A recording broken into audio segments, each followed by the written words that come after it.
Una prova puntuable pel Campionat de Catalunya i que és seguida per molts aficionats, però també té detractors, com ara els masovers de les Gavarres, per on passa un dels trens. Els veïns volen que l'organització els esborri del mapa en les pròximes edicions.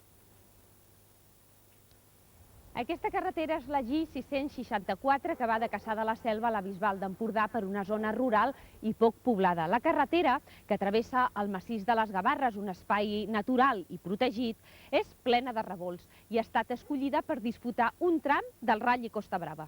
El Rally se celebra demà i és puntuable per al Campionat de Catalunya. Aquests dies, abans de la competició, els pilots fan voltes de reconeixement amb la carretera oberta al trànsit. A més, s'hi afegeixen conductors que volen imitar els participants oficials. El dia de la prova, els camps que hi ha a tocar la carretera s'omplen d'aficionats i de cotxes. La carretera passa per un espai natural i envoltada de camps.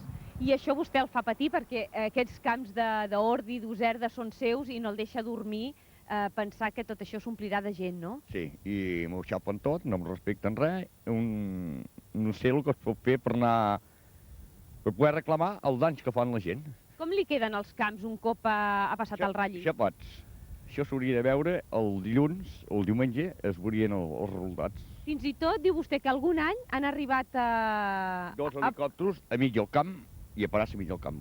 Això era el primer de juny, i a mitjan juny se cosecha, no em van deixar res. Vaig reclamar i ningú em va dir per no em havia d'anar, ni molt menys. A més m'acollonaven, que és la prioritat.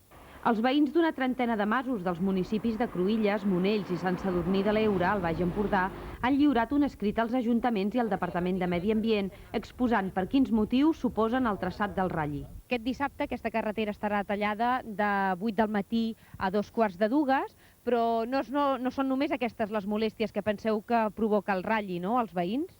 Doncs no. Per una banda hi ha això, que són les molèsties pròpies de lo que comporta fer el Rally, però sobretot ens hem reunit i estimem que la velocitat ens estan dient les autoritats sempre, no?, que és el principal motiu dels accidents de tràfic.